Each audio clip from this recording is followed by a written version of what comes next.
Welcome everyone. Today we have Anjali ma'am with us.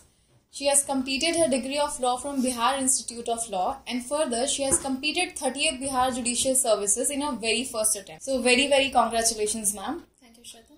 And today we'll be talking about her entire journey, that इन्होंने कैसे preparation start किया, क्या challenges थे and many more. So ma'am, सबसे पहला सवाल मेरा आपसे ये रहेगा आज कि आपने जुडिशरी में अपना इंटरेस्ट कैसे डेवलप किया, या मतलब पहले से था या फिर आप हमेशा से रेडी थी या फिर सडनली ऐसा कुछ हुआ आपके साथ जो आपने प्रिपरेशन के लिए सोचा. So over to you ma'am. Interest actually कभी भी नहीं रहा था इसमें मेरे पापा ने, उनका ड्रीम था कि मैं जुडिशरी में आऊँ, तो इस वजह से फिर धीरे धीरे उन्होंने मेरे को इस तरफ बढ़ाया. उसके बाद फिर लॉ कॉलेज में मैंने एडमिशन लिया. उसके बाद फिर स्टडी करते करते फिर इंटरेस्ट धीरे धीरे डेवलप हो गया. उसके बाद फिर मैंने डिसाइड किया कि जुडिशरी में जाना है, जो कि पापा ने ही सजेस्ट किया था. उसके बाद फिर सर के पास आए, जो कि मेरे पापा के फ्रेंड भी रहे हैं. उसके बाद फिर स्टार्ट हुआ.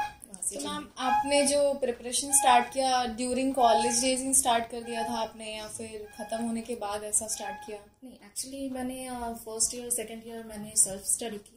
उसके बाद धीरे धीरे समझ में आ गया कि सेल्फ स्टडी से मैंने जुडिशरी मतलब सफिशिएंट नहीं था. उसके बाद फिर सर के पास मैंने गाइडेंस के लिए अप्रोच किया.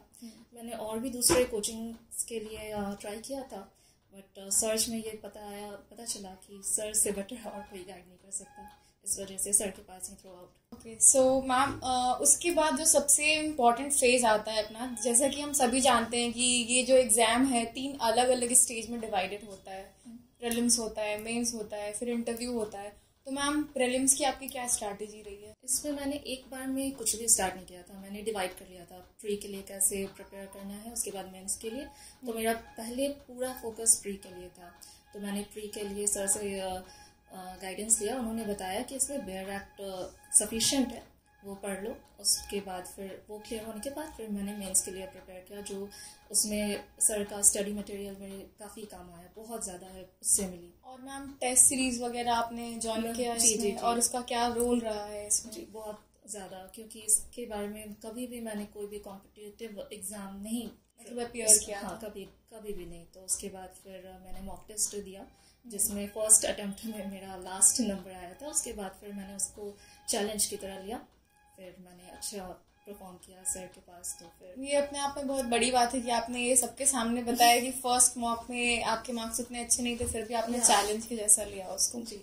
और फिर मैं लास्ट आई थी, जिसके लिए सर ने काफ़ी डांटा भी था मेरे को, बट आपने उस पर काम किया और काफी उसमें इम्प्रूवमेंट लाया. तो मैम, मेंस का ऐसा रहा है, और फिर फर्दर इंटरव्यू एक बहुत बड़ा रोल प्ले करता है मैम. कम्प्लीटली आपकी पर्सनालिटी, आपका नॉलेज, क्योंकि इट्स वेरी क्लियर कि आपने अगर प्रीलिम्स क्लियर किया है, मेंस क्लियर किया है, तो आपके पास सफिशिएंट नॉलेज है. तो मैम, इंटरव्यू का बॉदर नहीं किया, क्योंकि सर ने जब भी हमारे क्लासेस लिए थे उस टाइम ही वो सरप्राइज कभी भी क्वेश्चन पूछ देते थे इंटरव्यू टाइप से. वो हमारा धीरे धीरे प्रिपेयर होता रहा था, तो कभी भी वो इंटरव्यू हार्ड नहीं लगा. मतलब आप उसके लिए पहले से प्रिपेयर थे. मैम, आपका ड्यूरेशन क्या रहा प्रिपरेशन का? Total 1 year. आपने पूरा 1 साल डेडिकेट किया इसके लिए. और मैम, इंटरव्यू के टाइम आपका कैसा एक्सपीरियंस था जब आपने इंटरव्यू दिया? तो मतलब ऐसा नर्वसनेस, उसके बारे में आप क्या कहना चाहेंगे? पहले वो थोड़ा सा तो नर्वसनेस होता है, लेकिन इतना नहीं कि मतलब बहुत ज्यादा डर लगे, क्योंकि सर ने बहुत अच्छे से प्रिपेयर कर दिया था पहले ही. तो आप प्रिपेयर्ड थे उसके लिए. ओके मैम, कुछ क्वेश्चन एक्सपीरियंस जो आपके रहे होंगे इंटरव्यू बोर्ड में, वो आप बताना चाहेंगे कि किस टाइप के क्वेश्चंस पूछे जाते हैं? प्रैक्टिकल, नॉलेज बेस्ड, या फिर आपकी पर्सनालिटी से रिलेटेड कुछ भी ऐसा? वो आपकी पर्सनालिटी देखकर या आपसे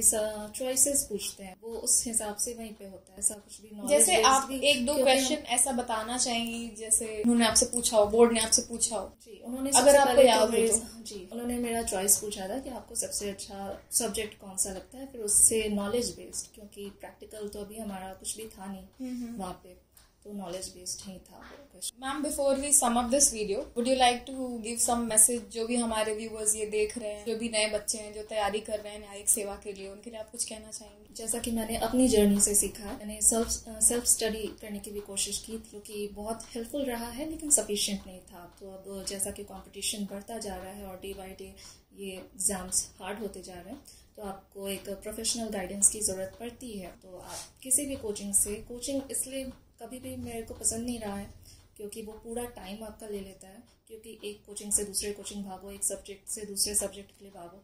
तो मेरे लिए ये भी कोचिंग का ये बेनिफिट रहा है सर के पास करने का कि यहाँ पे सब कुछ एक ही छत के नीचे आपको अवेलेबल होता है।